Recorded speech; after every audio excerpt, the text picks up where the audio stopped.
We are glad that you're here today. I want to go ahead and get us started so that we can have everything here on time. That is very important, making sure that we use our time wisely. So want to get started here, just welcoming you to the Spring Home Buying Forum with HUECU. We're getting started today with our real estate market trends. I'm Sarah Scruggs. I'm the Community Engagement Specialist at the Harvard University Employees Credit Union, and I'm so glad that you're here today. I have on with me Migdalia Gomez, the Assistant Vice President for Community Engagement, as well as Dominique Verdu, our Community Engagement Specialist. Both of them will be on in the chat, so if there are any questions about that, please let me know. But this way, we have everybody's name that you can know and can see. More about our Zoom today. Obviously, we are all probably pretty used to Zoom by now, but we've gone ahead and muted all of you so that you can hear our presenters clearly. But we don't want this to mean that you don't ask any questions. For Zoom best practices, please submit any questions you have through the Q&A button on your screen. Feel free to submit these throughout the presentation, and they will be answered by our presenters. You can also submit these questions anonymously through the Q&A as well. Just check the box for anonymous before you submit in your questions. We are recording all of our sessions and they will be sent to all registrants once the home buying forum has concluded. We also ask you take a couple of minutes to follow us on our YouTube channel at MyHUECU. All of the recordings will be posted there and available for you to take a look at. Before you sign off today, we do ask that you fill out our survey. We will put the link to the survey in the chat before we are done. For every survey completed, we will be donating to the Cambridge YWCA to support the unhoused in our community. By attending today's session, you have been entered to win a raffle prize, which is really fun, and I would look forward to any of these prizes. The more sessions you attend, the more chances you have to win. But we'll be in touch soon with the winners via email, with that email that you registered for the event with. HUECU is Harvard's not-for-profit financial institution committed to serving the Harvard community. All of our products and services are available here in Cambridge, and many are available anywhere with our online banking platforms. The credit union is just like a bank, but we believe we do it better in almost every single way, serving all of those affiliated with Harvard. We are proud to offer free financial wellness services to all, such as this session, and many more throughout the year. Today, we are talking a little bit more about the current real estate market and its market trends. But of course, this event will happen over the next 3 days. We have the expert panel and discussion tomorrow, as well as home buying process and home financing process on Thursday. And we'd love to see you at every event we have going on. But like I said, all will be recorded. Home financing experts on with us are Sharon Cummings, one of our mortgage loan originators at our Harvard Square branch, as well as our Senior Vice President for Real Estate Lending, Peter Buchanan, who will be on to answer any specific questions about HUECU's products and services during our Q&A. I would love to introduce to you today our presenters. For today's first session, we have Dino and Rich Goulet joining us. Rich Goulet has been involved in real estate since 1974 and real estate appraising since 1980. He is the president of the Appraisers Group, which he founded in 1983. The company provides real estate valuation and consulting services to the banking and legal professions, as well as to a broad-based regional and local business clientele. His appraisal experience includes the valuation of residential, commercial, and industrial properties. In 1995, he was elected president of the Massachusetts Board of Real Estate Appraisers. He received his MRA designation in 1988. In 2005, he was awarded the William D. Stewart Distinguished Service Award from the MBREA. He has taught real estate appraisal at Northeastern University and Bentley College. Welcome, Rich. Glad to have you. As the 2021 president of the Greater Boston Association of Realtors and 2022 national director, Dino Confalone leverages 3 decades of corporate and real estate experience to deliver leadership, knowledge, and value. Representing 11,000 plus realtors, Dino's professionalism has set him apart. Clients describe him as calming and trustworthy, a top producer within the Sotheby's network. He delivers a high value of production with a small company feel. A Suffolk University graduate, Dino has partnered with organizations such as Harvard, MIT, PricewaterhouseCoopers, and Arnold Worldwide. He has received several awards, including a Silver Achievement for his leadership with the Global Business Council. He contributes to several nonprofits, including serving as volunteer treasurer with the Cambridge Community of Real Estate Professionals, and raises money for Our Place, a daycare for homeless children. Dino and his wife, Kristen, are proud parents of soccer-loving boys, Cameron and Benjamin. Dino, I'll go ahead and pass it over to you.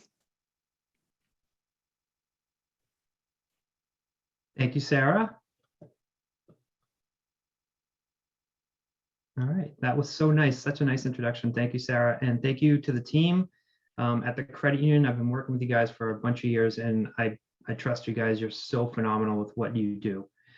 Today's discussion is going to be a little bit about the market update, trends, and some tips about the home buying process. It's a little crazy right now out there, and I'm sure you guys have heard about it. And if you're entering into the real estate market, I really highly suggest getting a pre-approval letter with the credit union and basically getting on board with a great buyer's agent, someone that is a realtor versus a non-realtor. And that's something that you definitely should be checking out online, doing Google reviews and so forth. Let's jump right into it. So basically what's going on is, you can go past mine. So the way that I'm going to look at the market right now is here's a map of the counties when it comes to Massachusetts. And you basically have Suffolk County is Boston proper, and Middlesex tends to be Cambridge, Somerville as you go north. And then to the south, Norfolk County is basically Quincy and Braintree, and then Plymouth further south, and then west to Worcester. And if you go to the next slide, a lot of the consumers that are looking in the Boston area obviously want to be close to Boston and Cambridge, to be close to Harvard. And this is actually a map of the commuter rail. With COVID, a lot of things have been changing. Obviously, I would say the best way to describe it is that basically life plans have accelerated. And people are basically making a decision to move a little bit further away, with people working from home. And then maybe coming back into the city, 1 or 2 days a week. We've noticed a huge trend of people going out. If you want to go to the next slide. If you look at basically the rings around Boston, you basically have 128, which is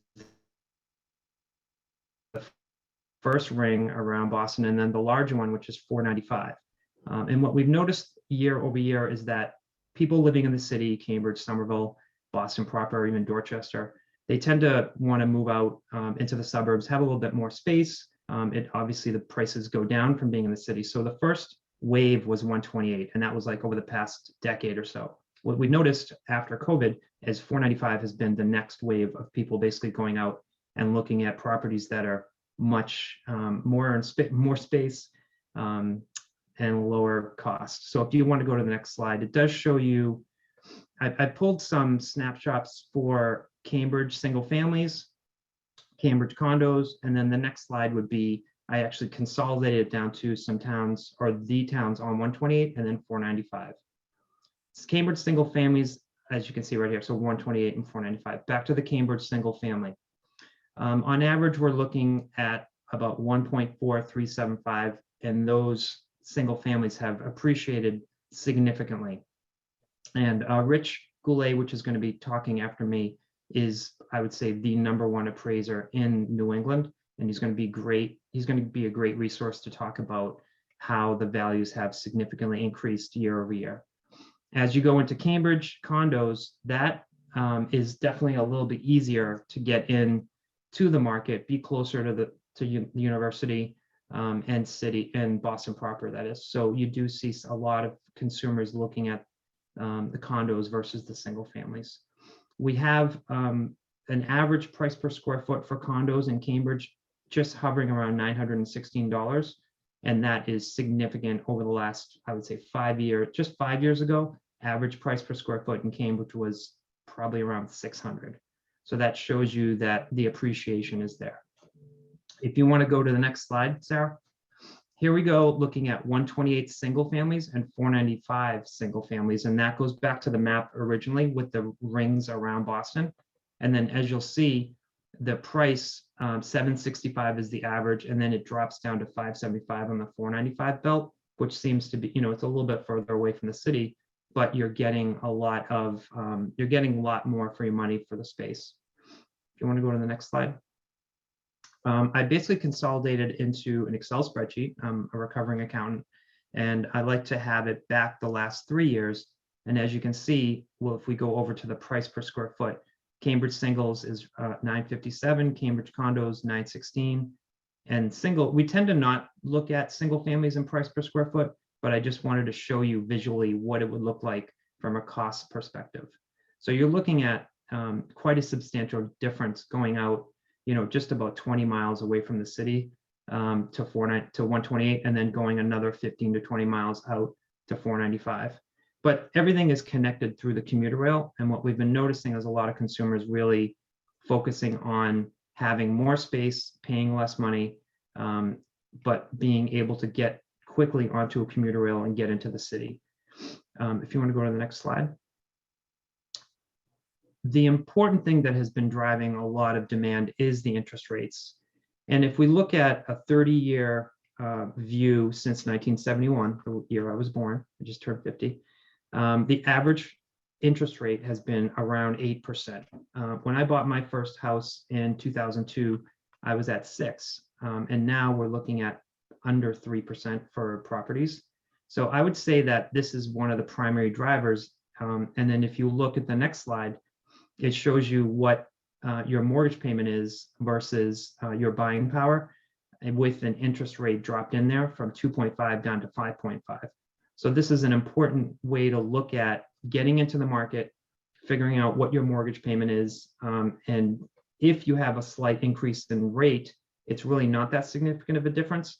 But if we go back to like the industry average of 8%, your buying power is going to drop significantly.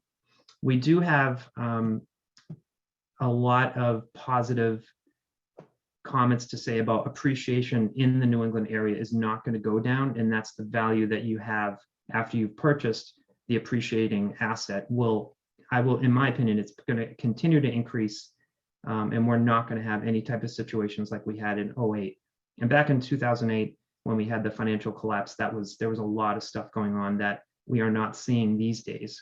So I would say that with COVID, it has changed people's perception of what they want, accelerating their life journeys, if you will.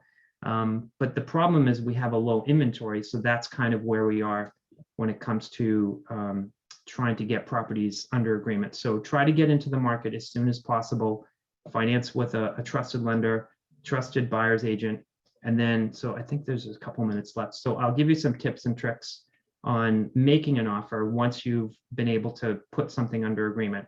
So you want to make sure that you're obviously working with a great buyer's agent, with a trusted lender, but then on top of it, you want to make your offers a lot more competitive. You would like to increase your offer deposit amount. Those are little things that you could do. In Cambridge, we've seen a huge increase in, they're called pre-inspections. And so what you're doing is before the offer deadline, you tend to get into the property with an inspector, and you have to incur that expense, unfortunately, but it does make your offer a lot stronger. We are seeing the seasonality of the business does end up tapering off right around the June timeframe. So right now it's extremely heated. Every spring market is exactly the same, even through COVID. We've seen a lot of activity starting on Valentine's Day and heading right out through June. We will see definitely a taper off for the summer months, and then things will pick up again in September. Next slide. So overall, COVID has accelerated people's life plans. Consumers want more space, especially something outside. We have seen a lot of city consumers really requesting private outdoor space. A lot of the condo units that didn't have private outdoor space ended up sitting for quite some time, unfortunately. The concept of consumers leaving the city in droves actually did not happen. I personally sold a lot in the Back Bay, Cambridge, Davis Square through the COVID crisis, and I haven't seen that. Let's see, stretched out to 495, like I said. Even though there's low inventory, now is the time to buy as interest rates are expected to rise and appreciation will continue to grow. There was recent press in Boston Magazine in the March issue talking about the 128 and 495 perception. So if you guys want to pick up Boston Magazine, there's a great article. It has a bunch of towns that are listed, like for example, Westwood has skyrocketed in value. You have basically Medford and Watertown, a lot of great towns that you could get great properties. Next slide, I think that's it. So I'm a big Star Wars guy, so I really feel like Grogu is in there with you guys. May the force be with you. And if you have any questions, I'll be here at 12:45. Thank you, Sarah. Thank you, Dino. Thank you for the wonderful information. And if you do have questions for Dino, please continue putting those in the Q&A section so that you're able to answer those as we get to our Q&A around 12:45. So I am going to go ahead and pass it over to Rich Goulet to speak a little bit more about his thoughts.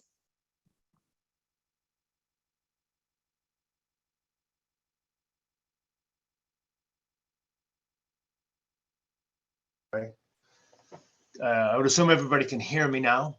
Yes? Yes? Yes, I can hear you. Okay, there we go. All right, so let's make sure. My name is Rich Goulet, and I've been in the business for a long, long time, and I've been asked to speak to you today and talk a little bit about how the appraisal fits into the overall process of buying a house, getting a loan, before we get into the presentation, I'd just like to talk for a few minutes about what I do. You know, we do a lot of work for lenders, Harvard being one, and we also do a lot of private work. We do estates, we do a lot of divorce work.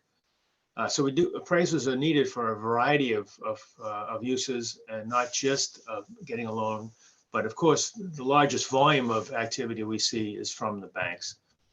And what we're asked to do is to be the eyes and the ears for the bank and go out and look at properties, do our inspections, collect all our data from the home, take photographs, walk around the property, take exterior and interior pictures. And then we proceed to connect with MLS, which we have access to. And we will collect the comparable sales data that we think is best suited for that particular property.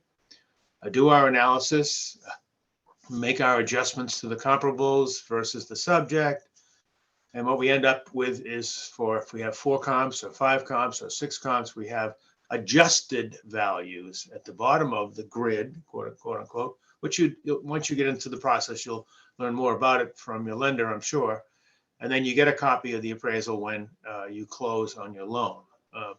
But once we can collect the data and do the analysis, it'll suggest that comp 1 and comp 1 through 6 suggested a range of value of 500,000 to 550, and then we reconcile and select what we believe was the best comp or comps and assign a value for that particular property. Most of the lenders today require 20% down payment, but there are a variety of options where, or should I say, most borrowers use a 20% down rule, and but there are 10%, 5%, and I think in some situations there's some no money down options that buyers can take advantage of. So, for what that's worth, and that's where our valuations come in, because the banks want to see as good and as quality a job as they can get, because they have to make decisions based on the information that we provide them.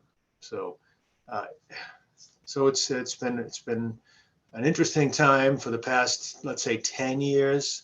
We have seen property values rise incredibly quickly. We are focused primarily in Eastern Massachusetts, the 4 major counties, Middlesex, Essex, Suffolk, and Norfolk. And that's where we do most of our business. And we've been tracking. I have 20 residential appraisers that work for me. So we're always trying to track information, try to stay ahead of the curve and be aware of what changes are in front of us. We've been able to do that. And with these presentations, like the one we have up right now, this is the kind of information that I use with my clients, with my appraisers, with my lenders, and they appreciate it, and they like to be on top, stay on top of the markets as we are. And this information can be very, very helpful. We've been in a market for the last 10 years that has been extraordinary, to say the least. We had a mini crash in the mid early 2000s. We survived that, and the markets continue to take off. Again, there's been a couple of periods in the 80s and 90s, and where values within a very short period of time went up over 100%, doubled in value in less than 3 years in two of those situations. And this one here, property values have been up in Middlesex County, which is one of the counties we'll talk about, is up 165% from 2010. That's 15% a year. It's incredible what's been going on. And if you're a buyer out there right now, it's tough. It's a tough market. But if you hang in there and you look at enough properties and you get yourself educated, oftentimes you can win. We are seeing a significant number of properties selling over the asking price, and unless you're willing to do that, provided you want to be in the greater Boston market, which is where I'm at, you know, it's going to take a lot of work and a lot of effort, and having a good buyer broker like Dino would be the perfect solution to doing your best to try to get a deal. And that's what it's all about. Everybody's fighting over deals right now. And one of the reasons is that we haven't seen a whole lot of growth in single family sales over the past 10 years. And we'll talk about that in 1 second. So why don't we pull up the first slide, if we may? Okay. I apologize. This is not what my actual presentation looks like. It looks a lot better than this, but the numbers are good, and nothing has changed on that end. And what we have is, on the left-hand side, we have single-family homes in the 4 counties: Middlesex, Norfolk, Essex, and Suffolk. We have condominiums in the same counties.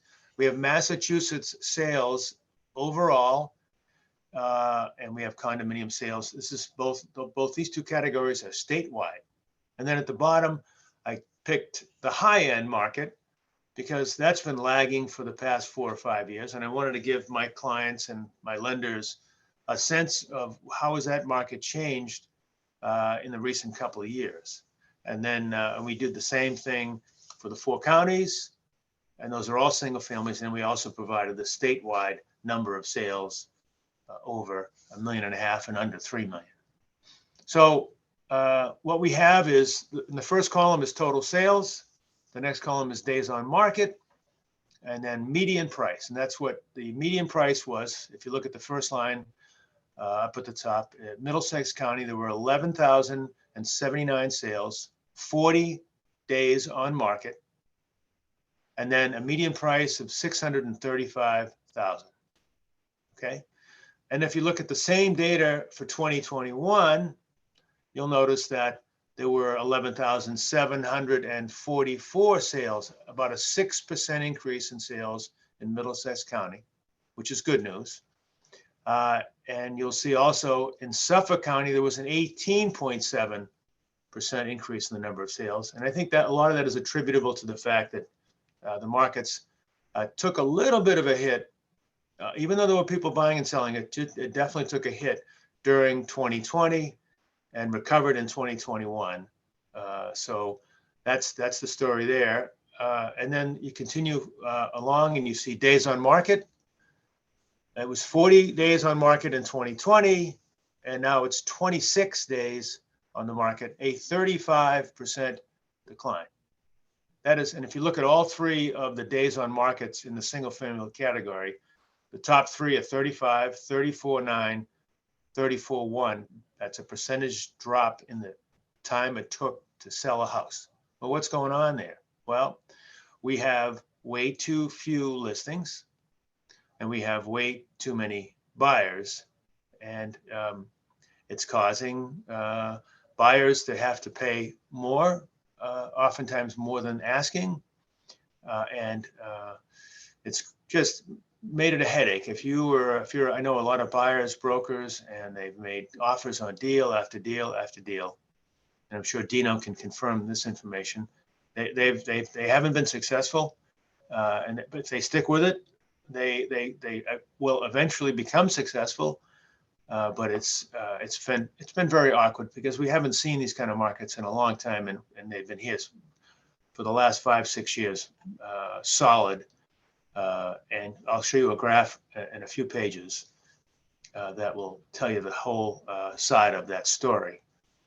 So in the last column, you see the percent change in the median price. So if you look at Middlesex, Norfolk, Essex, and Suffolk, you have last year there was a 10% increase. It was 13%.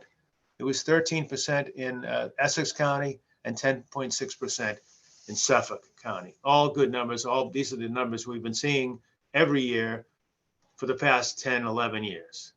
And if you go into the condominium section, the next section down, you saw very strong days on market change.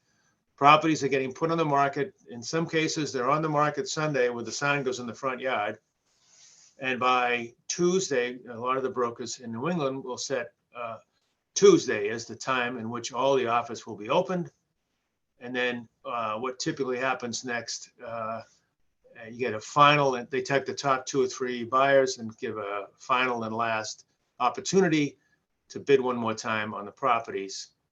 And that's been going on for like almost 10 years now. So that's been the marketplace here in Eastern Massachusetts. If you go west of 495, the markets are a little bit better, a little bit stronger in terms of buyer ability to find something.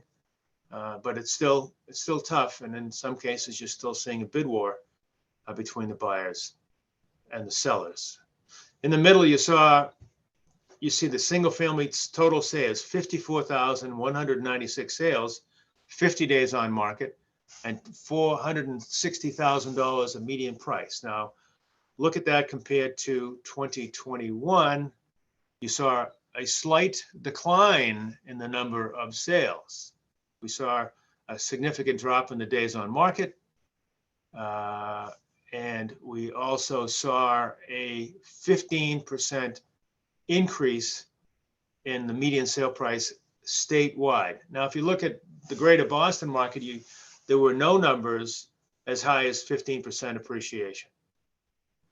Or, with the exception of Suffolk County and the condominium side, we have 13.1% change in value statewide, but and that's been pretty significant. And compared to the greater Boston market on the condo side, none of the towns reached 13%. So what does that tell us? It tells us that people now have a lot more flexibility with their time, or the markets have just gotten a lot stronger in the middle of the state, Worcester area, and then out towards the Berkshires and Springfield.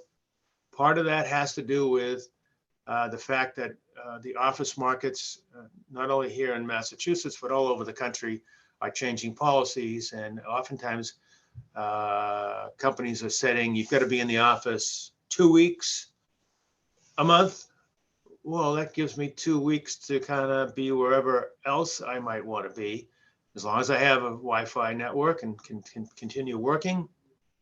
And what you're seeing is people are buying vacation homes. If you look at the vacation areas, the Cape Cod and the Lakes region in New Hampshire and the coast of Maine, those markets did extraordinarily well through COVID because people knew that if I'm only in the office 2 weeks a month, I can work from the Maine coast for the other 2 weeks. It's only a 2-hour drive, and I'm up there and I'm home, and I can work for 2 weeks. So the whole demographic of buyers, and they're thinking about how they want to live the rest of their lives has changed as a result of the pandemic. And it looks like it's gonna be here to stay. And I think the corporations are also finding now that they don't need people in the office all the time. And I think you watch in the next 4 or 5 years, you'll see major changes in the office market. You're seeing some of them now, and that's going to create new opportunities for whether it's housing downtown or whether it's changing over to lab space in some of these office buildings. You'll start to see more of that as time goes on, not only here, but everywhere in the country, because that office policies are changing, and that's the way we live our lives. Going to and from the office will be permanently changed, and to the benefit of the homeowner. So let's see, what other highlights do I have for this page? I just wanted to mention that the single family sales went down 0.4%. And this is kind of troubling for me because we have lots and lots of new construction going on in the cities that are closest to Boston. We see a lot of new houses, but what we're really not doing is we're not increasing the number of transactions, because what's typically happening is the old ranches and capes and colonials are getting torn down, and they're just repurposed with a brand new building, brand new single family home. So that doesn't necessarily change the total sales. But what has caused for the last 5 years to have virtually no change in the number of sales in Massachusetts is the fact that people are staying in their homes much longer. Years ago, I was a broker way back when, and the general rule of thumb was people stayed in their houses for 7 years, and that was the norm. And year after year, the same numbers would pop up by the agencies, the National Association of Realtors, and they all had the same basic number. 7% was the number. Now the number's up to 13 or 14%. It's almost doubled. So people are staying in their homes for 14 years, for 10 years, but it's a lot more than it was. And I think that's the reason why we're seeing a lot fewer sales year over year. And let me think here. I think we're good here. Let's go to the next page, if we may. This is 3 years. Red is 2019, blue is 2020, and gray is 2021. This is Middlesex County, and I use Middlesex County for a lot of these additional charts because they're very typical of the Eastern Mass markets, and Middlesex has a pretty broad-brushed assemblage of pricing from low to high and high end and the like. So, and this is the on market, the number of single families on the market as of the first day of the month. So I go into that, just go, give me all the single families on in Middlesex County on the market as of January or February or March or April. And as you can see, the number of listings has been going down in almost every one of these categories for the past 3 weeks. And that's just, again, a matter of more buyers and less listings. And it's been a little bit of a headache, like if you're a buyer out there. And so that trend has been going on. I did a presentation with the president of the Mass Association of Realtors, and she was going, it's been 80 months that this trend where you have fewer listings this year than you had last year has been. And it just gives you a sense of how difficult these markets have been with the inventories and the buyers. And it's been an ongoing headache for a lot of people and for the markets as a whole. Next page would be great. This is, we look at when pending. And if you look at this, it's the same 3 years in Middlesex County. And how many, for the month of April or for the month of February, how many properties went on the market, went under agreement, went pending, if you will. And as you see, the numbers were declining a little bit in January and February and March. In March we saw some positive changes so that the markets were starting to gear up for the spring. And then look what happened in 2020. Look what happened right as the pandemic took off. It was in full flow. The number of pendings went down significantly at 683 transactions. And if you look from June to the end of the year, the whole spring market really didn't take off until June and July, as you can see from the number of under agreements when pendings in 2020 at 1591 and came down and down and down. But that was when the spring market took place. The spring market was the last half of the year.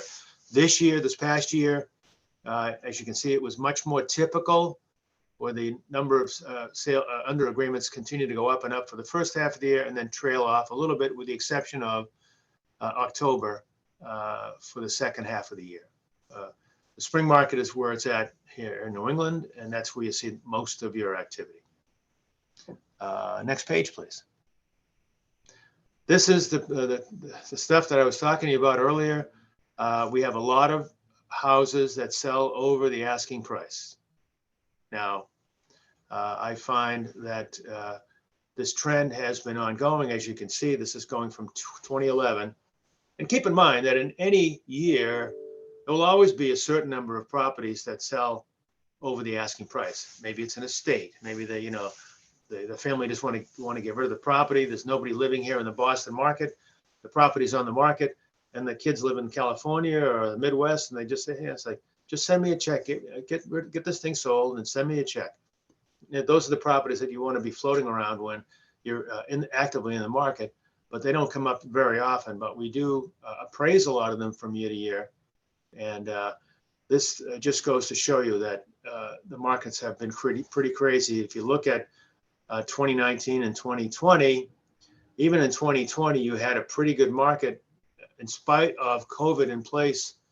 The second half of the year was exceptional, and the numbers selling over the asking price were quite high. But look at the difference between 2020 and all of 2021. We saw almost a 30% change. Red is Essex County. Hold on. We saw a 28% change in Essex County in the number of properties selling over the asking price.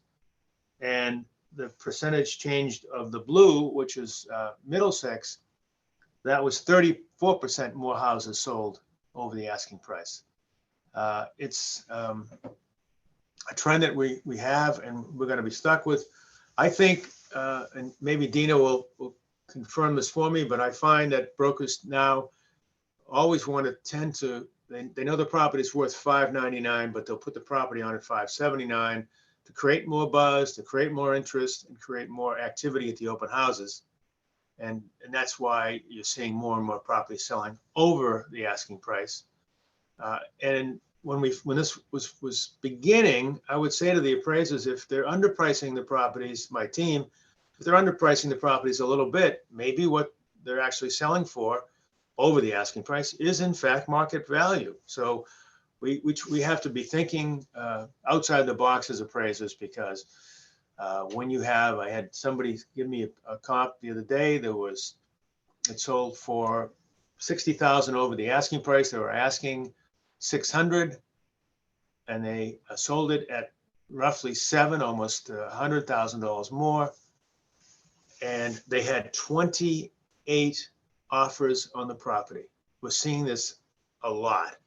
If the houses are in pretty good condition, have been well maintained and modernized, you'll tend to see higher prices being paid at the offer period. And if the properties are dated and need, maybe need, not that they have to, but they may need a kitchen or a bath, those properties tend to sell for a little less, still over the asking price, but still less than they may have if they were renovated. So a lot of stuff going on this page, and I hope if you have any questions, you can put them into the Q&A section. And I see the 18 questions in there now, and we'll get to them in a little bit. Let's go to the next page, please. This is my thoughts going forward, and I won't get into all of them, but I will talk that, you know, COVID has fundamentally changed both the residential markets and the office markets. And people are going to be spending more time working at home, and many will continue looking for larger spaces. So you get a combination of activities going on here. If you're in a 2-bedroom condo and now you want to look for a house, you need more space because you're going to be working from home. And, you know, you can't tell your husband, honey, I'm going to work in the bedroom. You got to work in the kitchen. They wouldn't, that's the kind of issues you're seeing out there, jokingly. And we'll be able to watch the markets a little more as we go forward. New studies suggest buyers are staying in their properties an average of 11 to 13 years. The old rule was 7. And then buyers who have purchased homes in the last 10 years, they're less likely to trade up. And one of the reasons is they can use a HELOC, a home equity line of credit, to add a bedroom or make renovations. And they also recognize that oftentimes, and in the majority of the cases, when you trade up, you ultimately are going to it's going to cost you more than staying in your house with the existing low rates and so on and so forth. Let's see. I think you're still going to see a continuation of single family and condo construction, and that market's definitely going to remain active. And appreciation is going to remain. We're in too good an area for it not to happen. But as the rates go up, and that's always a big question mark, we'll probably see less of appreciation as the rates continue to move upward. And I think we're going to see that for most of this year. So we have a lot of uncertainty in the market. We've got inflation. We've got a war in Germany. The stock market's all over the map. All we can do is hope that at least the war gets resolved as quickly as possible.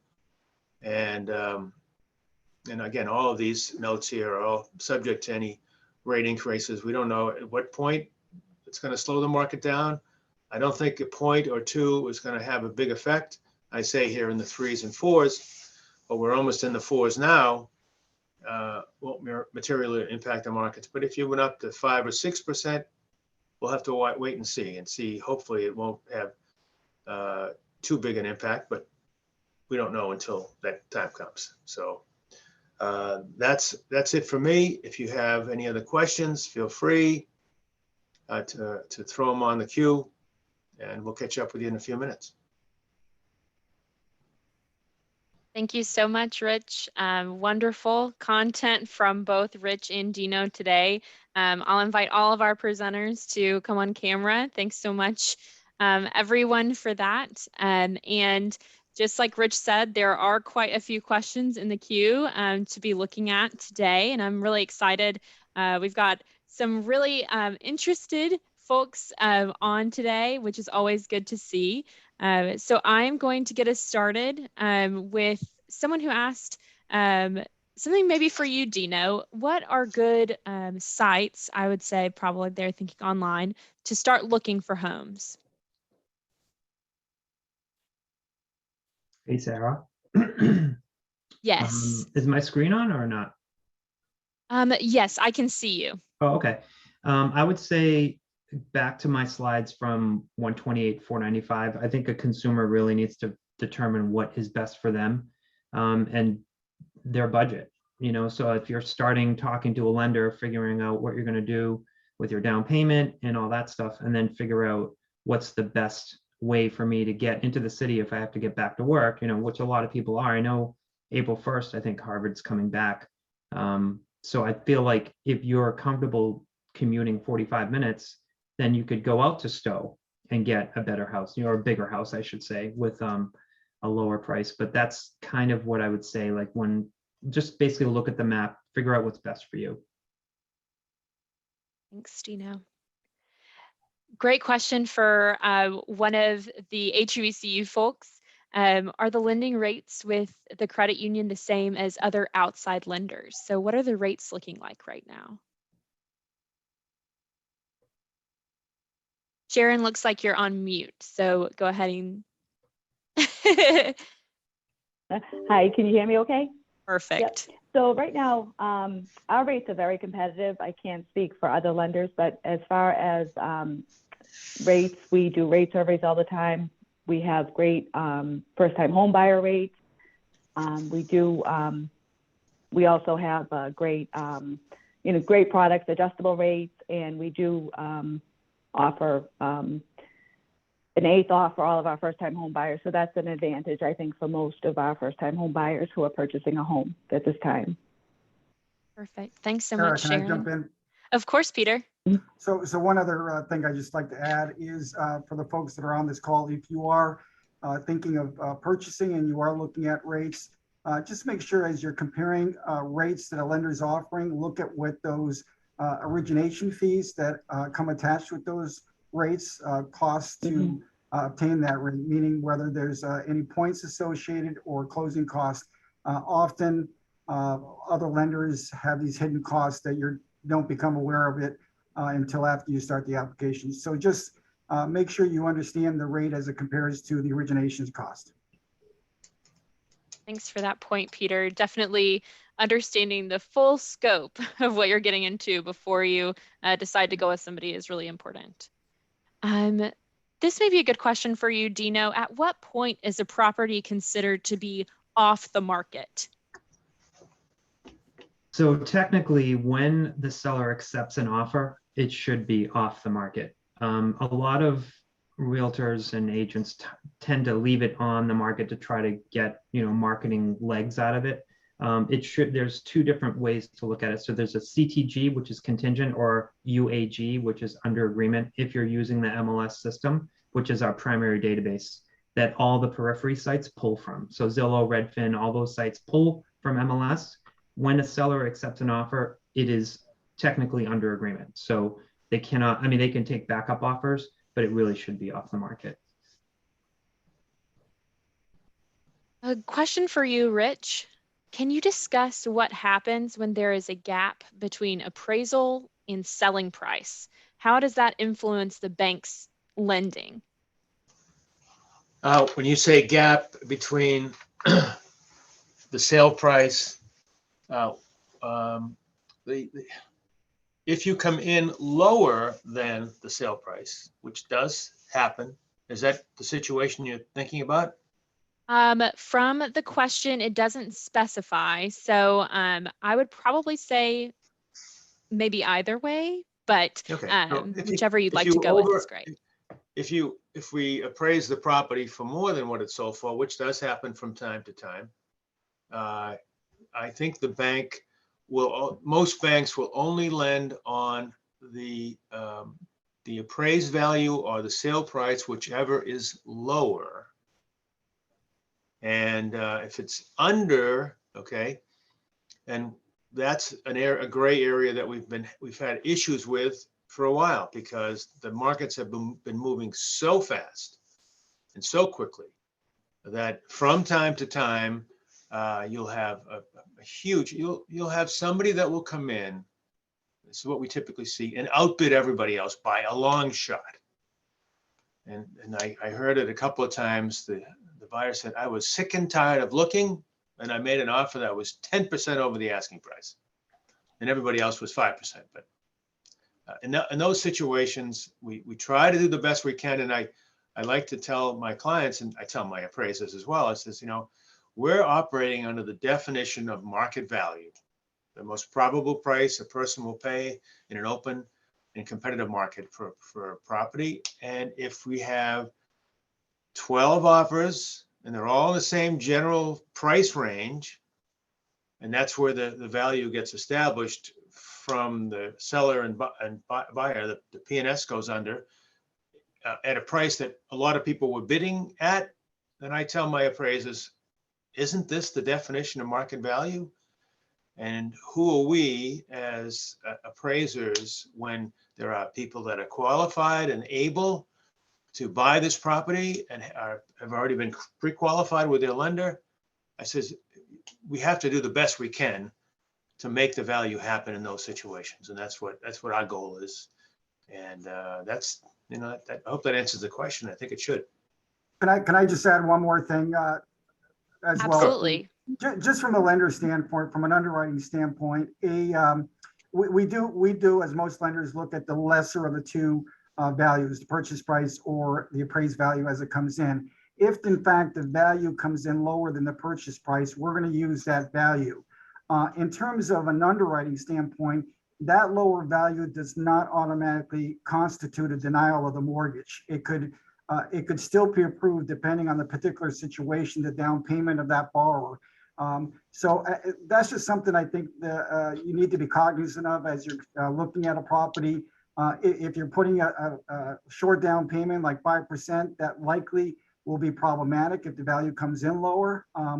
But again, I think the main takeaway is that a lower value doesn't necessarily mean a denial of the mortgage.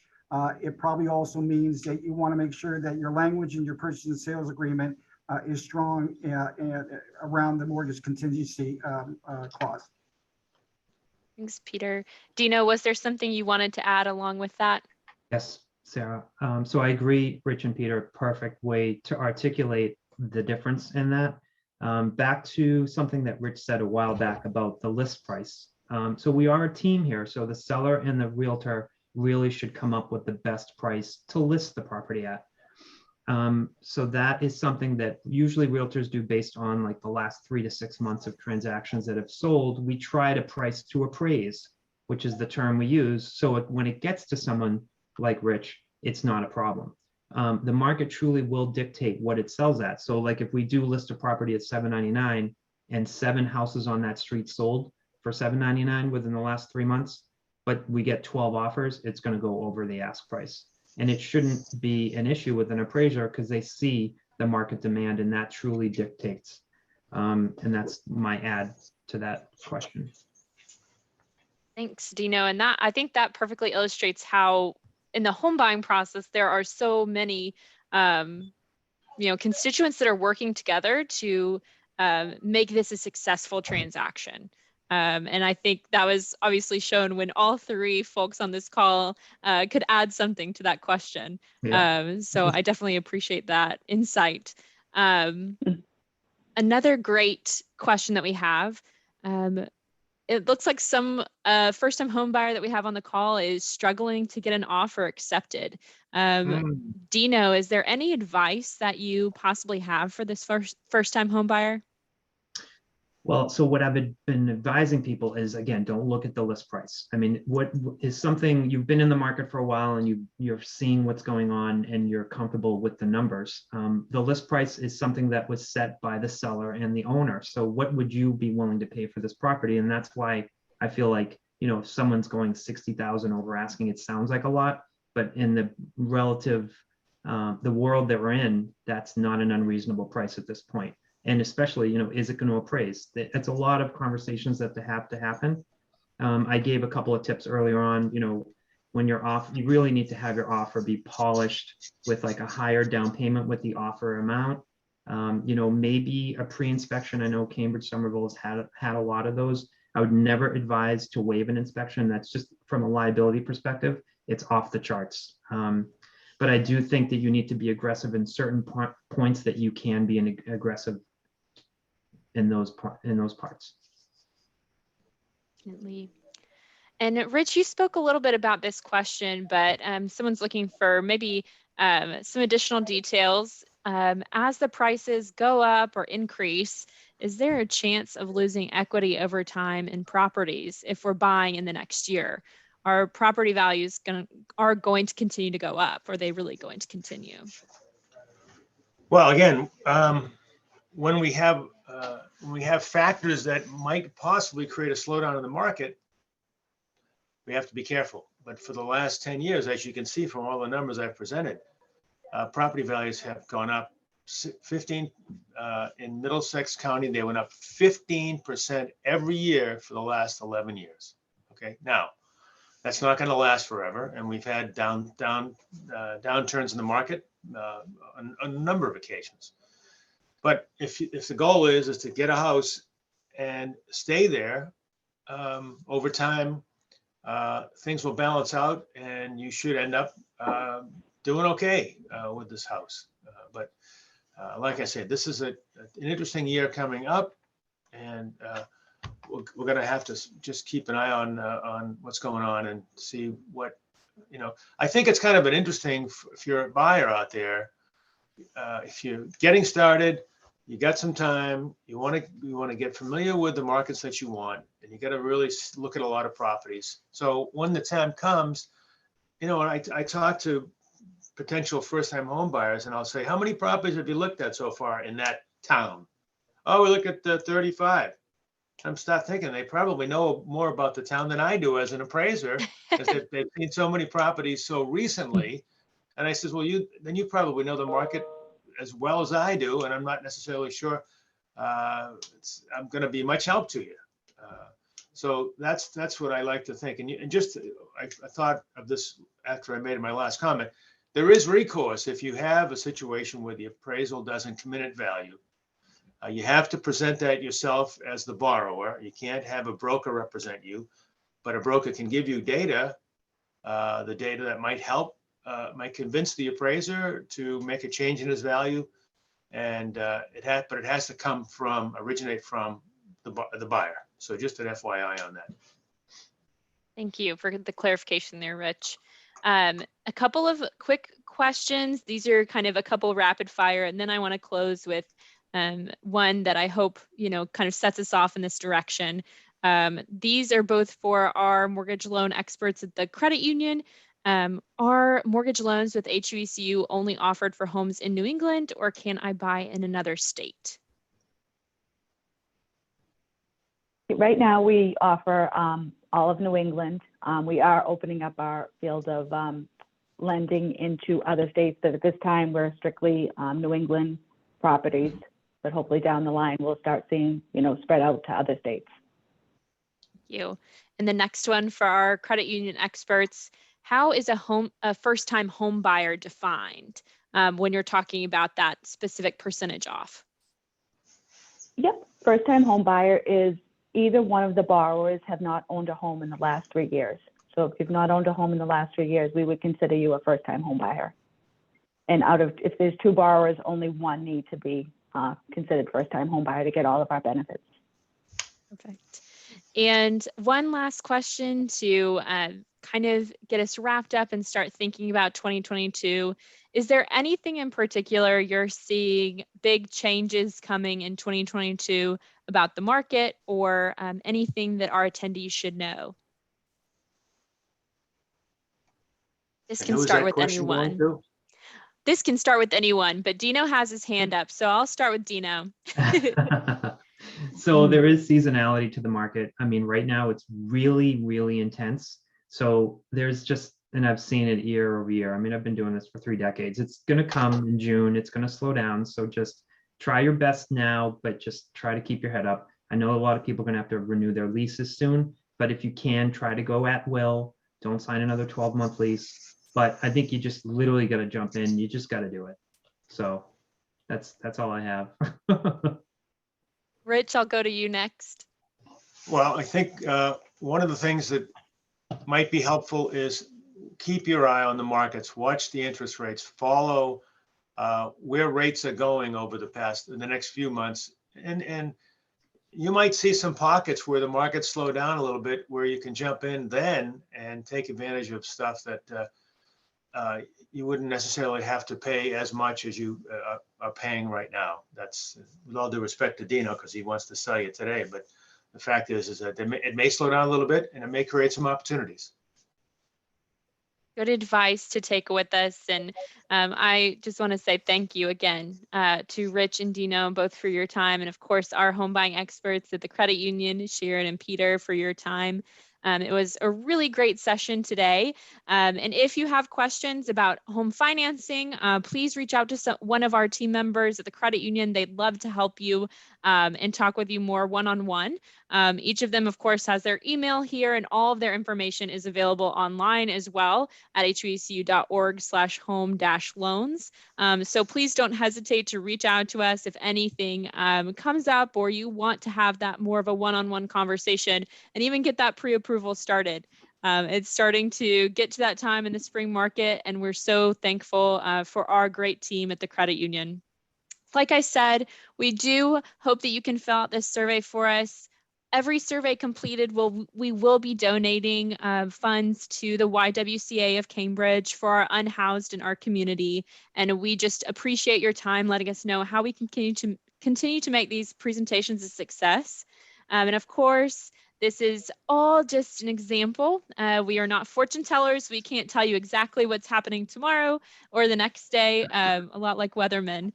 We watch patterns and can give you an idea, but can't tell you exact answers.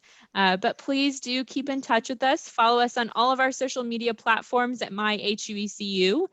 We'd love to have you interact with us there, and especially let you know what's going on with us at the credit union, keep you up to date with what we have going on. Thank you so much for attending today. We will be back here tomorrow at the same link at 12 p.m. to talk a little bit more with an inspector and an attorney and hear their thoughts on the home buying process. So we will be glad to hear a lot more questions tomorrow and be together then. Thank you so much for joining us, and I hope you have a wonderful day.